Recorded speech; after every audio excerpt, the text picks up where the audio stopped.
confronto per cavalli di 3 anni sul doppio chilometro. Eva Spritz, Eld Spritz, Letra SLM, Hermes Weisel, Arnaldo Benal, Excellent Van in prima fila, Enola Star, Wonderland Elvin, Exit RG ed Hermana Jet in seconda. Favori netti per Letra SLM, Francesco Tufano, numero 3 dello schieramento. Macchina che stacca in questo momento dall'esterno veloce Arnaldo Benal, che conquista il comando in poche battute nei confronti di Hermes Weisel, che però rimane per il momento all'esterno per la presenza di Eld Spritz all'interno, ed Eld Spritz rientra bene all'avversario costringendolo all'esterno. Dalla seconda fila intanto è partito bene anche Wonderland Elvin, che è terzo in corda, mentre all'esterno cerca di progredire Elettra SLM. Dopo 400 metri completati in 31,3, Elettra va a profilarsi a destra del leader Arnaldo Benal. Alla corda è sempre Eld Spritz che precede Wonderland Elvin.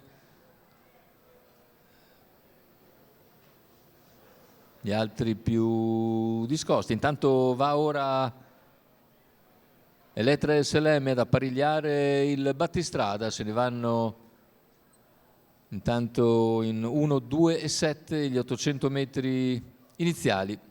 Cavalli sulla curva che va a completare il chilometro. A contatto si mantiene sempre Eld Spritz, terza posizione per lo Wonderland Elvin. All'esterno c'è anche Hermes Weisel, che è seguito da Exit RG. Tanto chilometro in 1:18 e 8.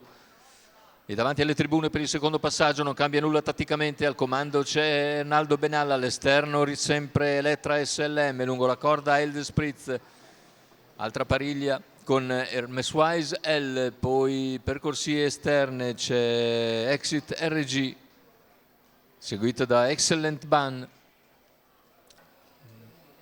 Tanto l'errore di Eva Spritz nelle posizioni di retroguardia. 600 alla conclusione. Arnaldo Benal si mantiene in vantaggio. Ora Elettra prova ad attaccarlo a 500 dalla conclusione. I due perfettamente apparigliati quando si affronta la curva finale. 400 all'arrivo con Arnaldo Benal ed Elettra SLM alle prese. Ha sbagliato anche Exit RG. A contatto rimane Eld Spritz. L'errore anche di Elettra SLM. E così Arnaldo Benal in vantaggio nei confronti di Eld Spritz, che può spostare al suo esterno. Poi Wonderland Elvin, completamento della curva, ingresso in retta d'arrivo. Eld Spritz va ad aggredire ora Arnaldo Benal per passare in vantaggio. Deve vedersela però con Wonderland Elvin. Sul traguardo però è Eld Spritz che riesce a prevalere su Wonderland Elvin, mentre al terzo finisce ancora Arnaldo Benal. 1:16 e 8 il ragguaglio finale, 59,9 l'ultimo giro, 29,9 a chiudere.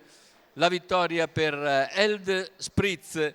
Carmine Pisquoglio in sediolo per conto di Andrea Sarzetto e della scuderia Valle Falconera. Andiamo a rivedere le immagini finali con Eld Spritz che riesce a controllare il bel finale interno di Wonderland Elvin, che a sua volta finisce bene ma deve adeguarsi al secondo posto. Al terzo ancora Arnaldo Benal.